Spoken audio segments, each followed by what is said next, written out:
Hello people, you are welcome to my channel Study with Aarti Gupta. Today in this video lecture I am going to discuss another play of Harold Pinter, and the play is The Birthday Party. This play was published in 1957 and this is one of the most important play of Harold Pinter.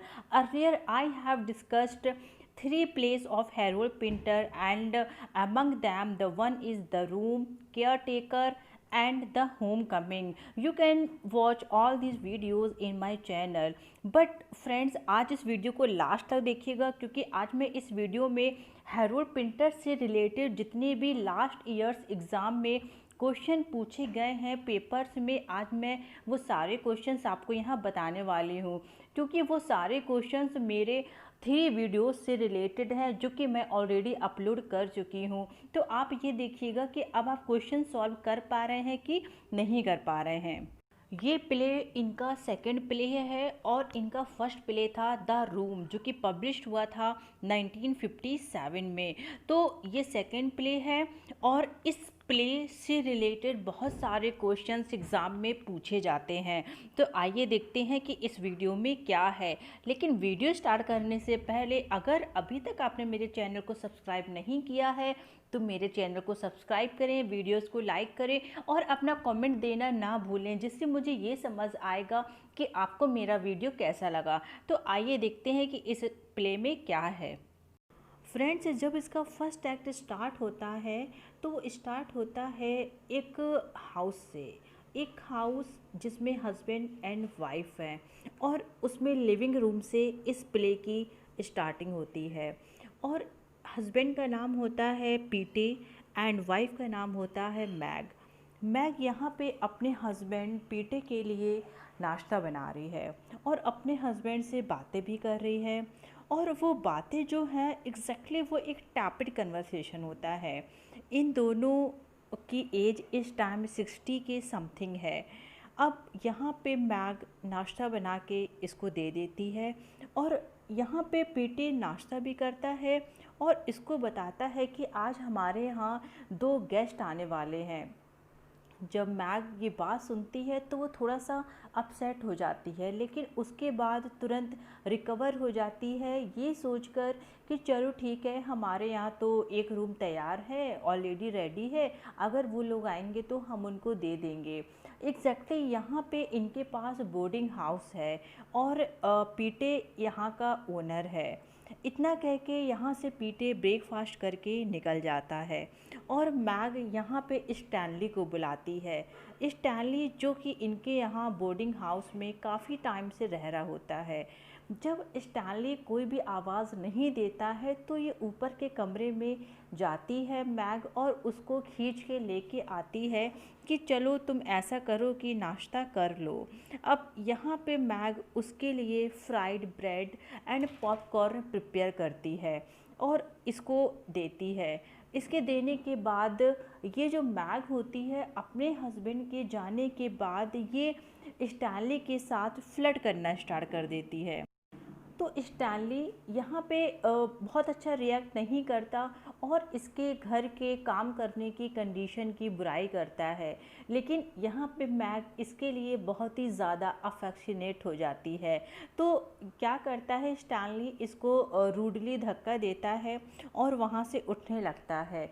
तो mag इसको बताती है कि आज हमारे यहाँ 2 लोग आ रहे हैं बोर्डिंग हाउस में रहने के लिए। तो जैसे ही स्टैनली ये बात सुनता है तो उसको लगता है कि क्यों आ रहे हैं वो लोग, क्योंकि ये तो अकेला वहाँ पे रहता था, ये नहीं चाहता था कि कोई भी इसको डिस्टर्ब करे वहाँ पे आके। लेकिन फिर भी ये बात सुनता है और ये इसके बाद अपने ऊपर कमरे में चला जाता है और सो जाता है वहाँ पे। अब मैग यहाँ पे तैयारी करती है कि मैं जाऊँ और शॉपिंग कराऊँ जाके। तो वो तैयारी कर रही होती है कि अचानक से वहाँ पे एक लड़की आती है जिसकी एज होती है 20 ईयर्स ओल्ड और उसका नाम होता है लुलू। वो एक पैकेट लेके आती है और मैग को देती है।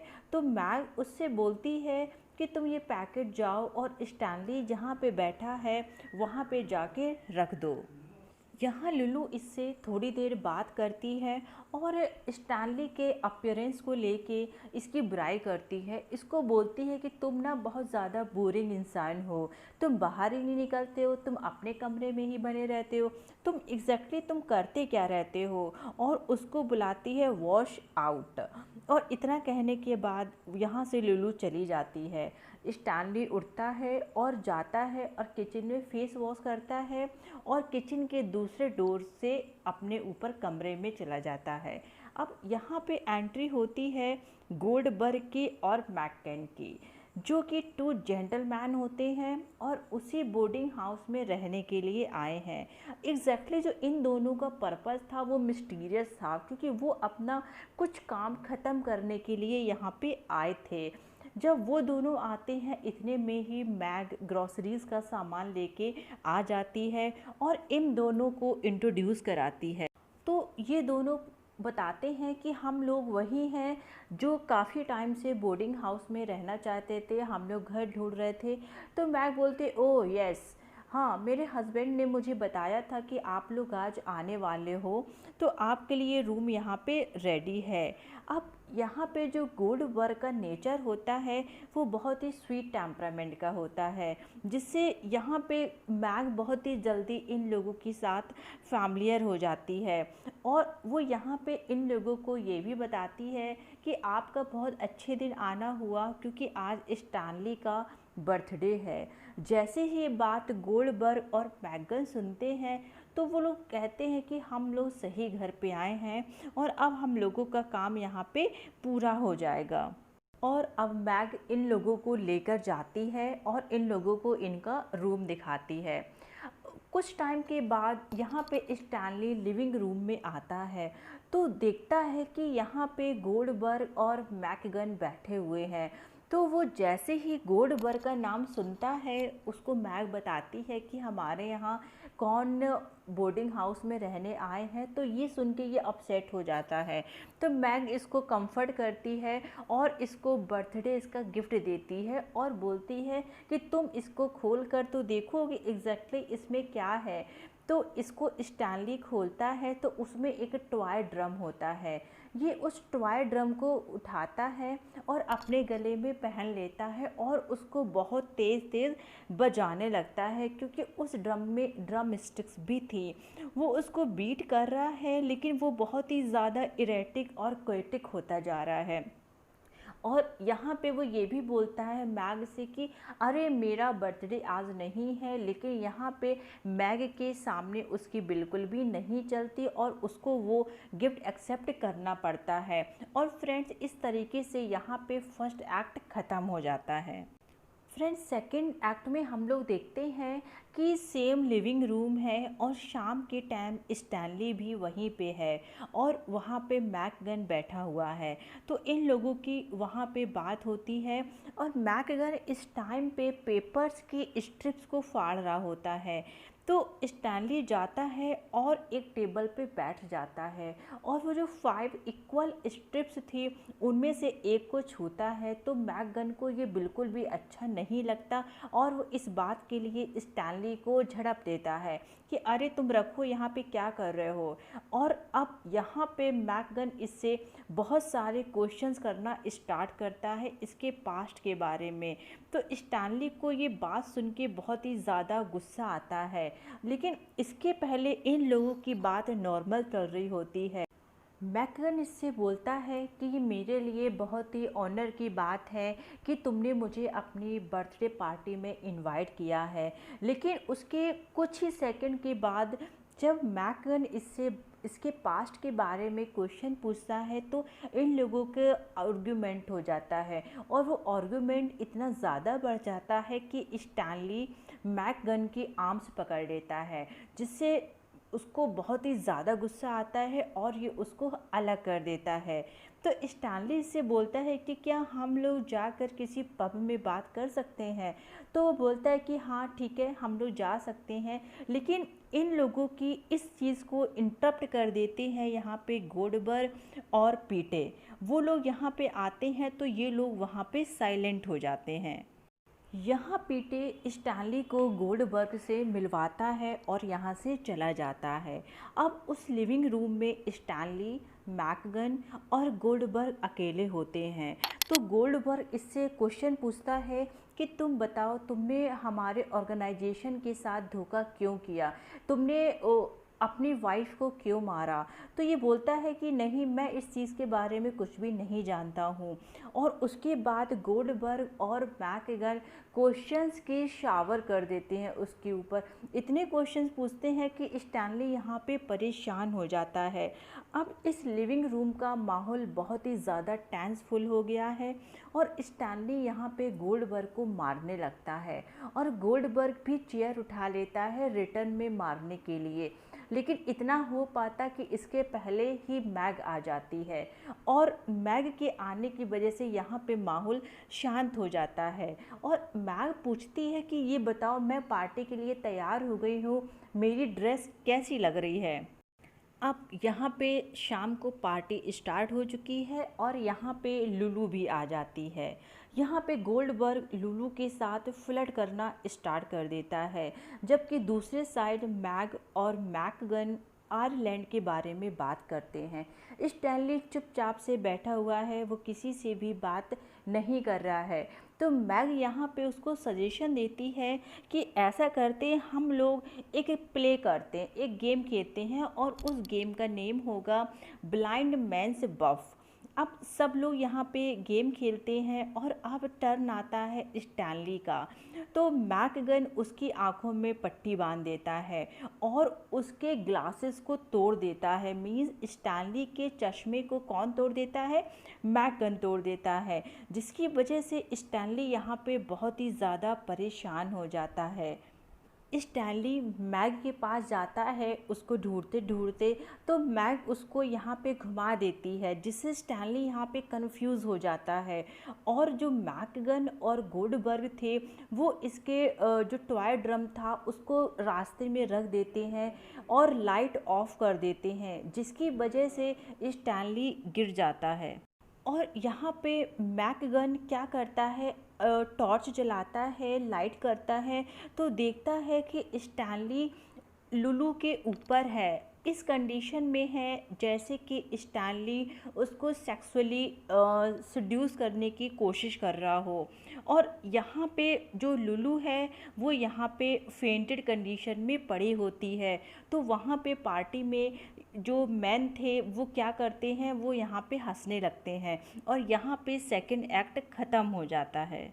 अब थर्ड एक्ट्स में हम लोग ये देखते हैं कि सुबह है, मीन्स पार्टी की नेक्स्ट मॉर्निंग में जो पीटे है वो अपने लिविंग रूम में बैठा हुआ है और न्यूज़पेपर पढ़ रहा है। और उसके पास जो मैग है वो उसके पास ब्रेकफास्ट लेके आती है। उसकी मेमोरी है वो जो थोड़ा सा हैज़ी है, मीन्स जो मैग की मेमोरी है वो बहुत ही ज़्यादा अच्छी नहीं है। उसको ये याद भी नहीं रहता है कि जो लास्ट नाइट पार्टी हुई थी उसमें पीटे था भी या नहीं था। अब इसके बाद यहाँ पे उसको कुछ याद नहीं है कि पार्टी में रात को क्या हुआ था, क्या नहीं हुआ था। अब वो यहाँ पे जा रही है शॉपिंग करने के लिए, मीन्स ग्रॉसरीज का सामान लेने। तो उसको गोल्डबर्ग की कार दिखाई देती है, तो वो थोड़ा सा डर जाती है, लेकिन पीटे उसको शांत करता है कि तुम शांत हो जाओ, कोई प्रॉब्लम नहीं है।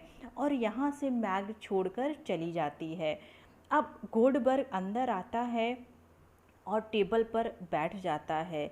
तो मैग उससे उसकी कार के बारे में पूछती है, लेकिन वो उसको इग्नोर कर देता है और कोई भी जवाब नहीं देता। फाइनली वो यहाँ से छोड़ के अब चली जाती है। अब पीटे पूछता है गोल्डबर्ग से स्टैनली के बारे में। तो गोल्डबर्ग उसको बताता है कि स्टैनली एक को नर्वस ब्रेकडाउन हुआ है और उसको डॉक्टर की ज़रूरत है, तो मैं उसको डॉक्टर के पास लेके जा रहा हूँ। तो यहाँ पे मैकगन आता है ऊपर से और उसके साथ 2 सूटकेसेस होते हैं और वो बताता है कि स्टैनली अपना जो चश्मा टूट गया था उसको फिट करने की कोशिश कर रहा है। तो पीटे उसको सजेशन देता है कि एग्जैक्टली जो स्टैनली है वो किस तरीके से अपने ग्लासेस को फिट कर सकता है। अब यहाँ पे जो स्टैनली है वो तो ऑलरेडी पहले से ही जागा हुआ होता है और यहाँ पे मैकगन और गोल्डबर्ग ये कोशिश करते हैं कि अब हम लोग यहाँ से चले जाएं। तो यहाँ पे ये दोनों प्लानिंग करते हैं और स्टैनली को अपने साथ ले जाना चाहते हैं। स्टैनली इस टाइम ऊपर से एकदम वेल मेंटेन होकर आया है, एकदम अच्छे से तैयार होता है। तो इससे पीटे पूछता है कि कहाँ जा रहे हो। तो इसको गोल्डबर्ग बोलता है कि हम लोग इसको डॉक्टर के यहाँ लेके जा रहे हैं क्योंकि इसकी तबीयत ठीक नहीं है, इसको दिखाना बहुत ही ज़्यादा ज़रूरी हो गया है। और ये लोग यहाँ से स्टैनली को अपने साथ लेके चले जाते हैं। अब पीटे वापस आता है अपने लिविंग रूम में और वो न्यूज़पेपर की स्ट्रिप्स को उठाने लगता है जो कि टेबल पे पड़ी हुई होती हैं। अब यहाँ पे मैग ग्रॉसरीज़ का सामान लेकर आ गई है और वो पीटे से पूछती है कि स्टैनली अभी तक नीचे नहीं आया क्या, उसने अभी तक ब्रेकफास्ट नहीं किया। तो पीटे उससे झूठ बोल देता है और बोलता है कि नहीं, अभी तक स्टैनली सो रहा है और यहाँ पे ये प्ले ख़त्म हो जाता है। तो फ्रेंड्स, आई एम श्योर कि आपको ये प्ले बहुत अच्छे से समझ में आया होगा। अब मैं आपको बताती हूँ कि लास्ट ईयर्स में क्या क्या क्वेश्चंस पूछे गए थे। तो फ्रेंड्स, क्वेश्चन ये पूछा गया था कि द केयर टेकर प्ले में जो पिंटर्स का एक बिग हिट प्ले है उसमें एक कैरेक्टर होता है जो कि अपना एज्यूम्ड नेम यूज़ करता है। तो उसका एज्यूम्ड नेम क्या है? तो मैंने आपको बताया था कि द केयर टेकर में जो मैक डेविस है उसका रियल नेम तो ये नहीं होता है, लेकिन उसका जो एज्यूम्ड नेम होता है वो होता है बर्नार्ड जेनकिंस। तो यहाँ पे इसका राइट आंसर हो जाएगा बर्नार्ड जेनकिंस। सेकंड क्वेश्चन ये था कि एस्टन पिंटर के किस प्ले में एक कैरेक्टर का रोल प्ले करता है। तो फ्रेंड्स, इसका भी आंसर होगा केयर टेकर, क्योंकि केयर टेकर में ही एस्टन और उसका भाई निक है। ठीक है। थर्ड क्वेश्चन ये था कि पिंटर्स के केयर टेकर को और हम क्या बोलते हैं। Means Pinter's Caretaker can be called a, means ये एग्जाम्पल है कॉमेडी ऑफ मैनेस का, तो ये भी आपको पता होगा।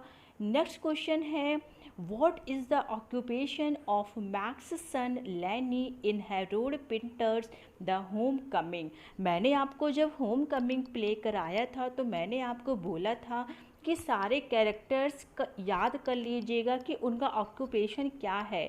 तो यहाँ पे पूछा गया था कि लैनी का जो कि मैक्स का सन है उसका एग्जैक्टली ऑक्यूपेशन क्या है। तो उसका ऑक्यूपेशन है यहाँ पे पिम्प। तो मुझे ऐसा लगता है कि सारे क्वेश्चंस के आंसर्स आपको आ गए होंगे अगर आपने मेरे वीडियोस को बहुत ही केयरफुली देखा होगा। अब एक क्वेश्चन ये है कि बर्थडे पार्टी को इरविंग वार्डले ने क्या बोला है। तो हैरोल्ड पिंटर की वर्क बर्थडे पार्टी को इरविंग वार्डले ने बोला है prison hold, means prison hold. आप इस चीज़ को अच्छे से याद रखिएगा। तो फ्रेंड्स, आज के वीडियो में बस इतना ही। कल आपसे फिर से मिलेंगे एक नए वीडियो के साथ। तब तक be safe, keep loving literature and stay tune to Aarti Gupta. Thank you so much.